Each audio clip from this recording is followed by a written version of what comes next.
we are the Green Chair Project, and the Green Chair Project is probably unlike any other nonprofit or store or venue that you may have ever been to before. And really the best way to understand what the Green Chair is all about would be to just take y'all right down the street to our Capitol Boulevard location in downtown Raleigh. But because we can't do that this morning, we thought we'd bring a little bit of the Green Chair to you. So besides our signature aprons, this is how you would find us every day. We want to help you paint a picture in your head of what the Green Chair is really like and what's unique about it and why it would be worthy of your funding. Beth and I, Beth Smoot and I'm Jackie Craig, we're the co-founders of the Green Chair Project. We started this crazy idea about 1.5 years ago in a borrowed closet in our church. We thought we'd collect yours and our extra household items that we all have laying around and try to match it up with the needs out there in the community. Well, what happened was many people started to find out about it, and it has really grown exponentially in a very short amount of time. Never did we imagine that we would be filling a 20,000 square foot warehouse now, filled with donated furniture and household items.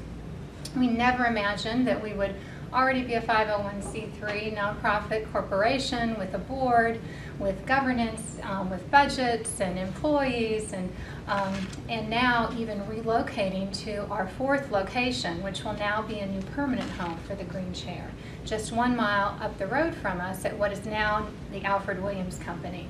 And that will be a new permanent home for us. It's a brighter, more beautiful space, and it promises lots of possibilities for the project. So we're moving there at the end of October, and we hope you'll get to come and visit us then. But in the meantime, we brought a little bit for you to see today. So we never imagined that all those things would come together and produce the results that they have today. We brought a poster to show you a little bit about what those results are. This is some statistics from 2011 so far. We have served 75 homes that were victims of crisis. Most were the April 16th tornado disaster victims. We've also served 25 homes of those folks that were transitioning from some type of homelessness. In all, it's 100 households. As of Tuesday, we hit our 100th household, and it's a total of 363 people that live in those houses. And look who lives there. This is really a surprising statistic. 57% of the people that we serve are children, 28% adult females, and 15% adult males. So we didn't do this ourselves, not just Beth and Jackie or just the Green Chair, but we did it with over 6,500 volunteer hours. Those are community members who have engaged with our project and come alongside of us to help create all of this. You might be wondering, well, which is usually the first question people ask us, why do you call it the Green Chair Project? Well, green is obvious, we hope. It's like reuse, recycle. We provide a meaningful way to use every single item that's donated to the Green Chair. Nothing is wasted. We've diverted over 25 tons of furniture from the landfills this year alone. Why do we call it chair? Because everyone needs a chair, but we also think that everyone needs so much more and deserves so much more. So we help equip these households for the clients that we serve, and they don't just get a chair or a couch, but they get the pillows that match the couch, or maybe that also match the lamp, that match the accessories, that match the placemats, or even the dishes, as well as all of the essential little things that many of us take for granted that we need in our households. And the best part of all is we give our clients a very dignified shopping experience so that they have a choice and that they can make a choice about what to them makes a house a home.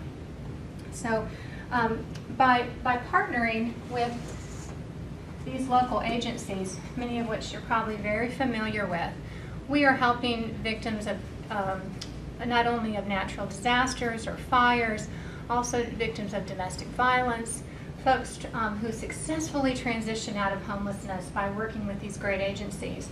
So we come alongside each of these agencies and help their clients even further break that cycle of homelessness. You know, statistics tell us that a well-furnished home is less likely to be abandoned for homelessness. And that's what we strive to do with the Green Chair, is to make a well-furnished home, along with the dignity and pride of ownership that goes along with it. And finally, why do we call it a project?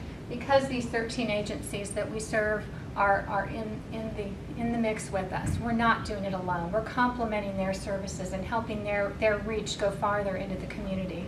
And we're also engaging volunteers from the community to help dig in and have a very meaningful hands-on experience as well. So by supporting the Green Chair, you're supporting the clients of each of these wonderful agencies, and this is an ever-expanding list to us, and it's growing all the time. So we know your reach will go far with us. Beth? I think Jackie's given you a very good overview of what the Green Chair is and how we're trying to fulfill our mission of reusing furnishings, renewing lives. It's a simple mission. It's a rather complicated process to actually do that, though. It takes a lot of hands and a lot of help, and it takes a lot of space. And as she mentioned, we are moving. We're very excited about our new space, our 5-year lease. We're just thrilled that we have a home now. Okay. So what that means is that as we continue, we've come a long way. We've still got a long way to go. There are still organizations out there contacting us for support for their clients. The more support we can get at this critical juncture in our development, the better we can support the community and these agencies, which is ever growing. Thank you so much for your time. Thank you for this opportunity to speak with you. We'll be happy to answer your questions because people generally have a million. So feel free. Thank you. I would also like to ask you to visit our website, greenchair.org, and there you can see stories and testimonials on our YouTube from people who have visited. Yes? I'm not on the grants committee this year, so I'm coming uninitiated by not having read your proposal. Can you tell me exactly what you're asking the money for?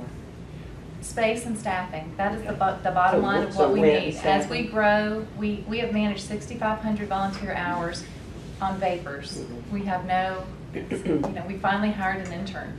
And we need staff and we need space. Our spacing costs, we've operated up until this point mostly out of a donated warehouse. The next space is not donated. There is real rent involved. Mm-hmm. So, Do you have any paid staff now? we have a part-time facilities manager. So Jackie and I are not moving every couch that comes in.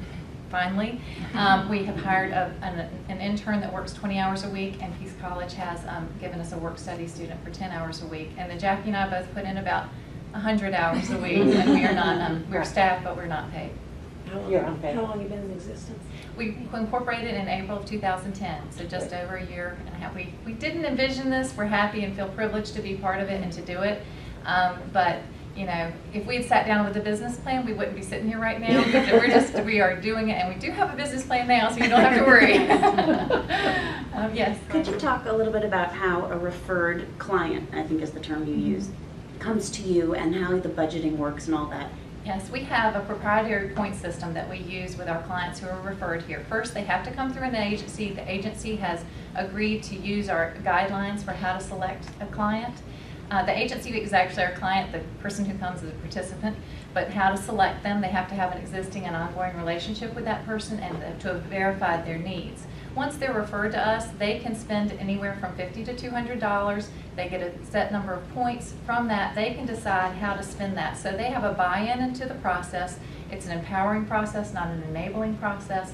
They can use their own knowledge of what their family needs, not what someone thinks their family needs, to furnish their home. And they are so excited when they get to the point to choose which bath basket they want. It's just a beautiful thing to see their ownership in the process and their success going forward.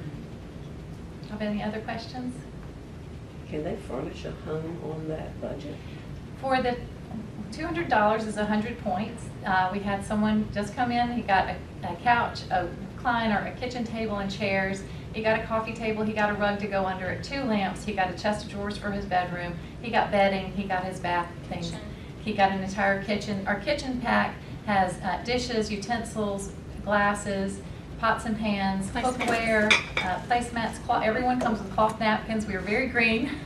And it's all coordinated by volunteers who lovingly put it together. But we need some help overseeing those and the volunteers and directing those volunteers. So you assign a point value to the items on the floor? Yes, correct. And we're trying to, we want them to, when they come, they know that what they've spent, they know what their investment is. And now it's just a matter of choosing and getting excited about the process. But no real dollars changing?